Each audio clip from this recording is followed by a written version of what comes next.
My DIL changed the locks while I was at Chemo. My lawyer was waiting outside. I watched through my Ring doorbell app as my daughter-in-law Madison supervised the locksmith changing the locks on my own house while I sat hooked up to an IV drip, poison coursing through my veins to kill the cancer that was trying to kill me. She was smiling, actually smiling, as she handed him cash, my cash, withdrawn from the joint account my son insisted I needed for emergencies. The locksmith finished. She tested both keys, and then she did something that made my blood run colder than the chemo drugs. She walked to my bedroom window and waved at the camera she didn't know I'd hidden in the oak tree. "Goodbye, Judith," she mouthed. But here's the thing about underestimating a woman who survived the 1960s, 3 miscarriages, and stage 3 breast cancer. We don't go down easy. And Madison? She had no idea that my lawyer was already parked across the street, recording everything. If you're watching this, subscribe and let me know where you're watching from. Let me back up and tell you how a 72-year-old widow ended up homeless during chemotherapy, because even now, 6 months later, sitting in my new oceanfront condo that used to be Madison's dream home, I still can't quite believe it happened. It started so innocently.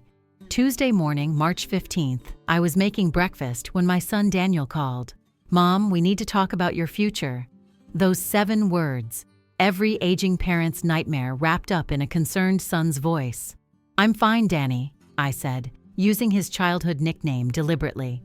"The oncologist says the treatment is working. But Mom, the house is so big. And with Dad gone." He paused and I heard Madison whispering in the background. "We just think it would be better if you moved somewhere. More manageable. More manageable." That's what they called stealing my home of 43 years. Here's the thing about my house. It wasn't just walls and a roof. Robert and I bought it for $68,000 in 1979, a fixer-upper in what was then a questionable neighborhood in Seattle. Now, the tax assessment alone was $2.3 million. We'd raised Daniel in that house, refinished every floor by hand, planted the garden that now bloomed with 40-year-old roses. Robert died in our bed 2 years ago, holding my hand, making me promise to never let anyone push me out. "I appreciate your concern," I told Daniel, stirring my coffee with the spoon Robert gave me for our anniversary. Sterling silver with forget-me-nots engraved on the handle. "But I'm staying put." The conversations escalated over the next 3 weeks. Phone calls became visits. Visits became ambushes. Daniel would show up with Madison and their financial advisor, their real estate agent, their lawyer friend who just happened to stop by. They'd spread brochures across my kitchen table, the same table where Daniel had done his homework, where we'd celebrated 37 Thanksgivings, showing me lovely senior communities that looked like hospitals with better wallpaper. "Mom, be reasonable," Daniel said during one particularly heated discussion. It was April now, and my chemotherapy had been scheduled to start the following week. "You're sick. You need help." "I need my home," I shot back. Madison smiled that practiced smile of hers, the one she wore like armor. "Judith, we're only thinking of what's best for you." But that's not even the worst part. The worst part was discovering, completely by accident, what they were really after. I'd gone to the hospital for pre-chemo blood work when I realized I'd forgotten my insurance card. The nurse, bless her, said I could call someone to bring it. I dialed Daniel, but he didn't answer. Madison didn't either, so I did something I hadn't done in years. I drove home in the middle of the day. They were in Robert's study. I heard them through the window I'd cracked open that morning for fresh air. "The power of attorney papers are almost ready," Madison was saying. "Once she's declared incompetent, we can sell immediately." "The Parkinson's diagnosis will help," Daniel replied, and my heart stopped. Parkinson's? I didn't have Parkinson's. I had cancer, yes, but my hands were steady, my mind sharp. "Dr. Morrison says he can backdate the evaluation," Madison continued. "For $15,000, he'll say she's been showing signs for months." I stood there, my hand pressed against my mouth, roses from my garden brushing against my legs. My son, my baby boy who I'd sung to sleep, who I'd taught to ride a bike in this very driveway, was plotting to have me declared mentally incompetent. "What about the will?" Daniel asked. "She can't change it if she's incompetent. The house, the investments, the life insurance, it all comes to us. We can have her in a home by June, July at the latest. She won't go willingly." Madison laughed, and it was like ice cracking. "She won't have a choice. Besides, with the chemo, she might not even make it to Christmas. Problem solved either way." I barely made it to the garden bench before my legs gave out. 41 years of motherhood, and this is what it came to. Blood is thicker than water, but apparently not thicker than money. But here's something about us older women. We didn't survive everything we survived by being stupid. I sat there for exactly 3 minutes, letting myself feel the betrayal, the rage, the heartbreak. Then I stood up, walked to my car, and drove straight to my lawyer's office. Not the family lawyer Daniel knew about, the one I'd hired 6 months earlier when Madison first started making comments about all this wasted space. Patricia Nguyen was young, brilliant, and hungry. She'd grown up watching her grandmother get cheated out of her home by predatory lending, and she had a particular hatred for elder abuse. "Record everything," she said after I told her what I'd overheard. "Every conversation, every visit. Wisconsin is a one-party consent state for recordings. But they're taking me to this doctor, Morrison, for an evaluation next week." Patricia smiled, and it reminded me of a shark. "Perfect. We'll get you evaluated by 3 independent doctors first. Tomorrow morning, 8 a.m. Can you make it?" I could, and I did. 3 separate psychiatric evaluations, 3 separate cognitive tests, 3 separate declarations of complete mental competence. Patricia had each one notarized, filed, and sealed. "Now," she said, "we wait. Let them hang themselves." The next 2 weeks were the hardest of my life, and I'm including the cancer diagnosis in that statement. I had to pretend everything was normal while my son and his wife plotted against me. I had to smile when they brought me groceries I didn't need, when they insisted on driving me to appointments, when they talked about our future as a family. Dr. Morrison's evaluation was exactly what Patricia predicted. He asked me leading questions, wrote notes when I didn't answer, claimed I was confused when I wasn't. At one point, he held up 4 fingers and asked how many I saw. 4, I said clearly. He wrote something down. Patient shows signs of confusion, possible numerical processing issues. I said 4. Yes, yes, he muttered, not looking at me. And what year is it? 2024. More scribbling. Temporal displacement evident. I wanted to scream, but Patricia had coached me. Don't fight. Let him write whatever he wants. We have the real evaluations. My chemotherapy started April 18th. The first session wasn't as bad as I expected. Some nausea, fatigue, but I could manage. Daniel insisted on driving me, Madison tagging along for support. They spent the entire 3-hour infusion talking about houses for sale in Arizona, showing each other photos on their phones of properties they could buy with the equity from Mom's place. They spoke about me like I wasn't there, like the chemotherapy had already erased me. The second session was harder. The fatigue hit like a truck, and I spent 2 days in bed. Daniel had a key, for emergencies, he'd said. And I woke up once to find Madison in my bedroom, photographing my jewelry box. "Just for insurance purposes," she said when she saw me watching, "in case something happens." The third session, May 2nd, was when they made their move. "Mom," Daniel said as he drove me to the hospital, "Madison and I have been thinking, while you're getting treatment, why don't you stay with us? It would be so much easier. I'm comfortable at home." "But Mom," I said. "No, Daniel." His hands tightened on the steering wheel. "You're not being rational. The doctor said." "Which doctor?" He paused just a second too long. "Your oncologist." "Dr. Roberts never said any such thing." "You're confused, Mom. The chemo is affecting your memory." I stared at my son's profile, searching for any sign of the little boy who used to crawl into my bed during thunderstorms. "I'm not confused, Daniel. I'm disappointed." Madison turned from the passenger seat, her fake concerned face in full effect. "Judith, we're just trying to help. Don't you want to spend your remaining time with family?" Remaining time. Like I was already dead. At the hospital, they waited until I was hooked up to the IV, until the pre-medications made me drowsy, to spring their trap. "Mom," Daniel said, pulling out a folder, "we need you to sign some papers. Just medical stuff for your treatment." Through the fog of medication, I saw Patricia's words flash in my mind. "Don't sign anything." "Later," I mumbled, closing my eyes. "It's important, Mom. The hospital needs them." I kept my eyes closed, let my hand go limp when Madison tried to put a pen in it. They whispered urgently to each other but eventually gave up. "We'll be back," Daniel said, kissing my forehead. It took everything I had not to flinch. "Madison needs to run some errands." They left, and I opened my eyes. The elderly woman in the next chair, hooked up to her own poison drip, was watching me. "Troubles with the kids?" she asked. "You could say that." She nodded knowingly. "My daughter tried the same thing. Wanted me to sign over my house while I was loopy from treatment. I've been recording every conversation since." "Smart woman.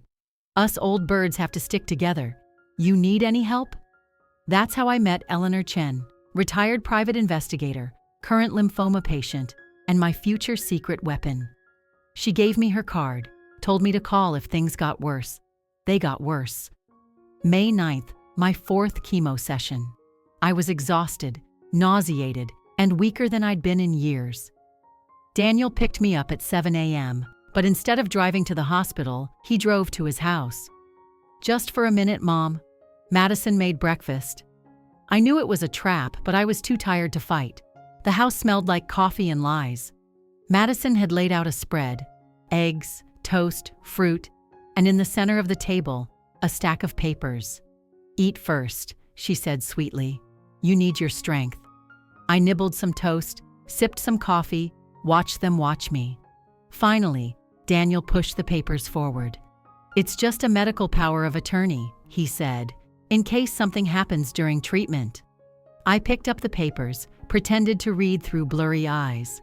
It wasn't a medical power of attorney. It was a general power of attorney, giving them complete control over all my assets, effective immediately. "I need my reading glasses," I said. "Mom, we're going to be late. Just sign it. You trust me, don't you?" There it was. The emotional manipulation Patricia had warned me about. "Of course I trust you," I lied. "But I don't sign anything without reading it. You taught me that, remember? When you were 16 and wanted me to sign that permission slip for the senior trip, but it was really for you to get a tattoo." His face flushed. Madison's jaw tightened. "This is different," he said. "Is it?" The silence stretched between us like a canyon. Finally, Madison stood. "We should go. Don't want to miss the appointment." They drove me to chemotherapy in icy silence. When the nurse called my name, Daniel said, "We have some errands to run. We'll be back in 3 hours." I knew they weren't running errands. I knew exactly where they were going. Eleanor was in the chair next to mine again. Not a coincidence, she'd later tell me. She'd switched her appointment when I'd texted her the night before.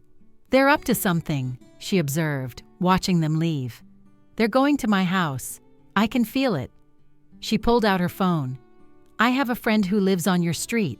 Want her to keep an eye out?" That's how I watched, via a stranger's FaceTime call, as my son and daughter-in-law met with a locksmith at my front door. Eleanor's friend, Barbara, narrated in whispers from her car. "They're showing him papers. He's looking at them, shaking his head. They're offering cash. Okay, he's starting." I sat there, poison dripping into my veins, watching strangers change the locks on my own home. The home where I'd nursed Daniel through chickenpox, where I'd taught him to cook in that kitchen, where his father and I had loved him with everything we had. "Should I call the police?" Barbara asked. "No," I said, remembering Patricia's advice. "Let them do it. Record everything." It took the locksmith 45 minutes to change all 3 locks. Madison went inside, into my home, and came out with a box. My jewelry box, the one Robert had made me for our 25th anniversary. "That bitch," Eleanor muttered. Madison then did something that would ultimately be her downfall. She went back inside and came out with my laptop, my filing cabinet, and the safe from Robert's office. She was so confident, so certain I was helpless, that she didn't even try to hide what she was doing in broad daylight. "Send me all the videos," I told Barbara, "every second." By the time Daniel and Madison returned to pick me up, I'd already sent everything to Patricia. She'd already called her contacts, The wheels were already in motion. "How was treatment?" Madison asked, not quite meeting my eyes. "Exhausting," I said truthfully. "Well, you can rest at our house," Daniel said. "We've set up the guest room for you. I want to go home." They exchanged glances. "Mom, about that." Daniel started driving, but not toward my house. "The thing is, there was a problem. A pipe burst while we were out. The house is flooded. You can't stay there." "A pipe burst," I repeated flatly. "It's bad," Madison added. "We called a restoration company, but it'll take weeks. How fortunate that you happen to have the guest room ready." Daniel's ears turned red, the same tell he'd had since he was 5 and told me the dog ate his homework. We didn't have a dog. Their guest room was a prison decorated in beige. They'd removed the lock from the inside of the door, I noticed. The windows had new locks too, the kind that needed a key from inside. For my safety, they'd say if I asked. "Get some rest," Daniel said. "We'll handle everything with the house." They left me alone, but I could hear them in the hallway, discussing their plans. They were going to have Dr. Morrison submit his evaluation tomorrow. The court hearing for conservatorship was already scheduled, May 18th, just 9 days away. Madison had found a memory care facility in Arkansas that cost $3,000 a month and would take me immediately. The house would be listed as soon as they had control. I lay in that beige prison and did what I'd been doing for weeks. I recorded everything on my phone. Then I texted Patricia. "They've taken me, locked me in their house. Help." Her response was immediate. "On it. Don't do anything yet. Tomorrow, be ready." That night was the longest of my life. I could hear them celebrating downstairs, wine glasses clinking, their laughter carrying up through the vents. They were toasting to their future wealth, to their clever plan, to my impending disappearance. At one point, Madison came up with a tray of food. "You need to eat," she said, setting it on the nightstand. It was soup and crackers, with 3 pills beside it. "What are these?" I asked. "Your medications. Daniel got them from your house before the flooding." I took my medications, but these weren't them. The wrong colors, wrong shapes. I pretended to swallow them, tucked them under my tongue, spit them out when she left. Later, Patricia would have them tested. Heavy sedatives and antipsychotics, the kind that would make me seem exactly as incompetent as they needed me to be. I flushed them down the toilet and spent the night wide awake, planning. The next morning, May 10th, everything exploded. Madison brought breakfast and more pills, which I pretended to take again. She watched me for signs of sedation, and I gave her what she wanted: drooping eyelids, slurred words, confusion. "Daniel," she called, "I think we should take her to the hospital. She's not looking good." They drove me to the ER, told the intake nurse I'd been confused and aggressive, that I wasn't taking my Parkinson's medication. The nurse frowned. There was no Parkinson's diagnosis in my chart. But before she could question it, Patricia walked in. "That's my client," she announced, loud enough for the entire waiting room to hear. "And these two are attempting to commit fraud." The next hour was chaos. Patricia had brought the police, Adult Protective Services, and a judge's emergency injunction. She had the videos of them changing my locks, stealing my property, and discussing their plans to have me declared incompetent. She had my real medical evaluations, proof that Dr. Morrison had been paid off, and a recording I'd made of them discussing drugging me. Daniel tried to run. Actually tried to run out of the hospital. The police caught him in the parking lot. Madison played the victim. "We were trying to help her. She's sick. She's confused." "So confused that she managed to document everything you've done?" Patricia asked, pulling out her tablet to show the officers the videos. "So confused that she had the foresight to get independent evaluations before you paid Dr. Morrison to lie?" But here's the part that still makes me smile.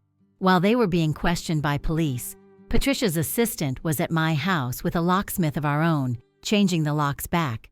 Eleanor's friend Barbara was there too, along with 3 other neighbors who'd seen everything and were willing to testify. The police drove me home that afternoon. My jewelry box was returned, my documents, my safe. Everything they'd taken as evidence of their crimes. But the story doesn't end there. No, they'd done too much damage for it to end so simply. The criminal charges were filed May 15th. Attempted elder abuse, fraud, conspiracy to commit fraud, theft, false imprisonment. Dr. Morrison was arrested at his office, his medical license suspended immediately. Turns out, Daniel and Madison weren't his first victims. He'd been running this scam for years, declaring elderly patients incompetent for anyone willing to pay his fee. The civil lawsuit Patricia filed was a masterpiece, not just for the attempted theft and emotional distress, but for something else. Madison had been stealing from me for 2 years. Small amounts from the joint account, but it added up to $47,000. She'd also been using my credit cards for online shopping, running up another $15,000 in debt. How did I not notice? I asked Patricia. You trusted your family. They counted on that. The trial was set for September, but Madison cracked in July. She came to my house begging, actually got on her knees in my garden, crushing my forget-me-nots. Please, Judith, I'm pregnant. I stared at her, this woman who'd tried to destroy me. Congratulations. We'll lose everything. The baby will have parents in prison if you don't take the plea deal Patricia offered. She started crying, ugly sobs that might have moved me once. You don't understand. Daniel promised me. He said you were leaving everything to charity, that we deserved it more.